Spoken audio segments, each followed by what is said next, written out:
Hey guys, how's it going? It's Billy. Long time no see.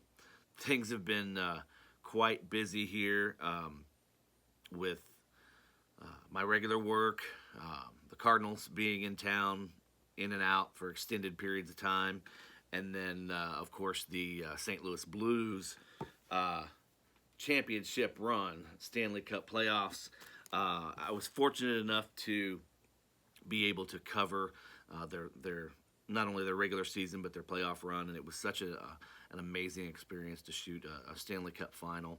I wish they would have won on our home ice, but they didn't. Had to take it back to Boston, Game 7, and completely dominated. And what a magical season it was, and it was unbelievable to be able to cover.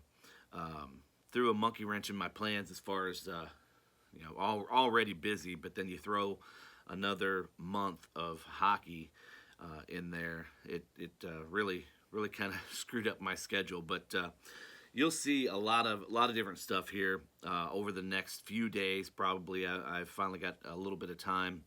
We're at the end of a 10-game homestand here with the Cardinals, so I'll have some time to make some videos. The wife and I are getting ready to take a vacation, so it's going to be fun. We got a lot of cool stuff going on. So the first video I want to do for you guys is, if you remember a little while back, Frank over at Channel 33 RPM had posted kind of a challenge. Maybe it wasn't a challenge to everybody, but I kind of took it as not only a challenge but a great idea. It was a 50 album challenge. Basically, go through your collection, pull 50 albums or so, albums that you want to refamiliarize yourself with. Maybe albums you've never heard, or albums you just haven't listened to in a little bit, whether it's a month, 2 months, or 2 years. So what I did is I went through the collection and pulled a few things. If you haven't seen that video, you can go back and check that video out to see what I did pull. This is going to be the results from that. Basically, my top 50, kind of my thoughts or the aftermath, so to speak. So let's jump right in.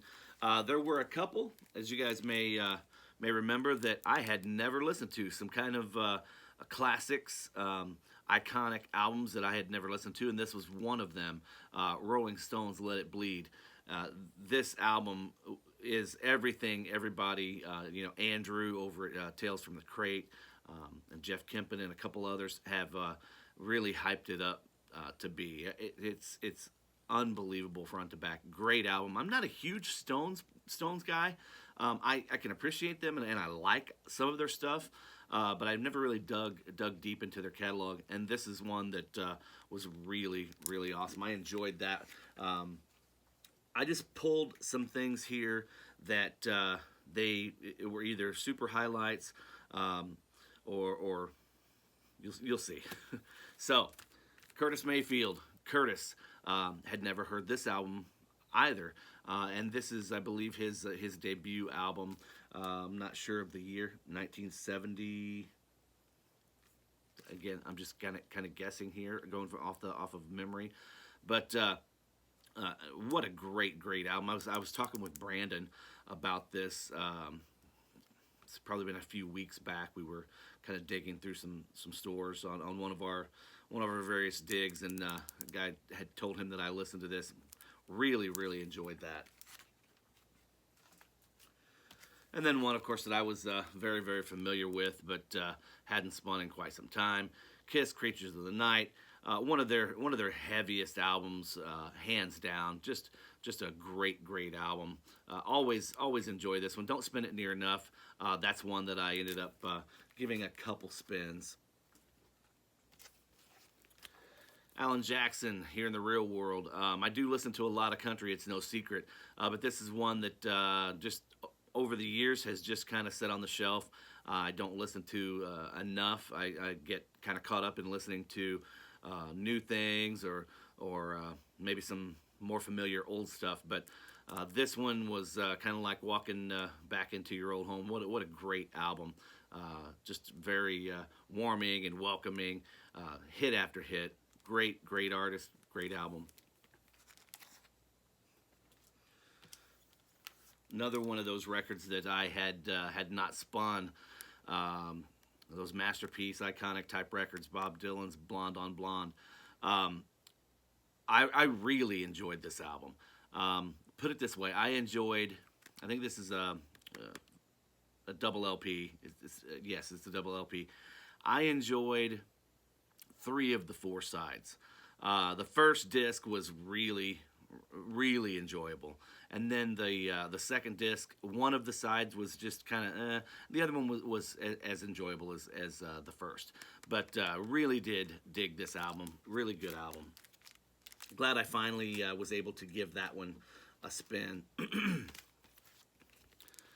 then the Ramones, Rocket to Russia. I don't listen to enough Ramones. This one was fun. It was a very fun spin. Enjoyed it. Would definitely listen to it again. I think I maybe spun it twice actually. And during this 50 record challenge, just trying to pound through these 50 records in a decent amount of time was a challenge in and of itself. Let alone when you hear excuse me, when you hear something that you really enjoy, you want to play it again. And so this is one of those that I did play twice.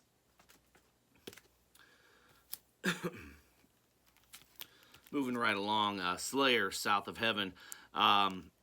This one is one that I didn't have very much turntable time with. I was very familiar with it from the cassette back in the day, but I've had this, and it's probably only seen the turntable once or twice. That all changed after this 50 album challenge. I've listened to this probably 4 or 5 times since then. Might actually be my favorite Slayer album. It is so darn good. Just a great listen. And then this might surprise some people. Van Halen, Different Kind of Truth.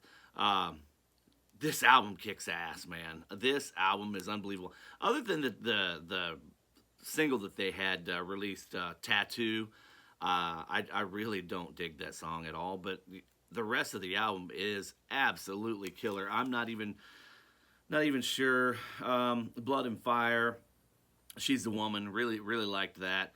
I can't remember the rest of them, but there were some really solid killer tracks on here, and the guitar work is stellar. Musicianship is always great with these guys. Killer album, very hard to find. Glad I was spinning that one in this challenge as well. The Cult, Electric.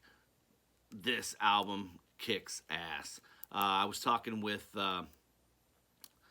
Chris and Chris Hansen, and he had kind of pointed out that the reason that I really dig this so much is basically the vocalist Ian Astbury is Danzig meets Elvis, and that makes sense. I really dig this killer album. This is one that I spun a handful of times, and just can put it on and get lost. Just do whatever, just drift away. This album is stellar. David Gilmour. What more needs to be said? I mean, if you haven't spun this album, if you don't have it, go out and find it. They're not that hard to find. It's unbelievable. Just a great album. Speaking of great albums and masterpieces, Rush, Moving Pictures. This was the first album that I spun in the 50 album challenge, and I mean, really, what more needs to be said about this one too? Just an epic, stellar album. So there was really no rhyme or reason as to how I picked these out and played them. I just would reach into the stack and pull one out, and this one happened to be the first one. So, Beatles, Rubber Soul. This is the U.S. version, which I have since come to find out that the U.K. version is the way it was meant to be heard. Apparently, the U.S. version, they kind of chopped it up. Maybe the songs are in a little bit different order. They left off a couple songs. and I ended up putting them on another album. That's how Capitol was here in the U.S. Very greedy, wanted to maximize their output on the Beatles. So when I dove into this, so this is one of those albums that I had never heard and just loved it. I love the acoustic, folky tendencies that this album has. Really loved it. It was a great, great album. So I ended up diving into a couple of the mono things. So I did pick up a mono reissue of this. I haven't spun it yet, but I did pick up the mono reissue of this. Can't wait to hear that. So thank you guys for all the comments on that particular video. That was one of those that got a lot of conversation. That album there, and then Neil Young, Decade. This is one that I probably was 50-50 on, maybe 60-40. There's a lot more Neil Young that I have decided that I like than I don't like. So yeah, there's that. That was a good listen. Judas Priest, Painkiller. This is one that I don't spin nearly enough, but it is just a bone-crunching, teeth-kicking album. This album is killer, and was glad that I had this in that challenge because I haven't spun this in a long time.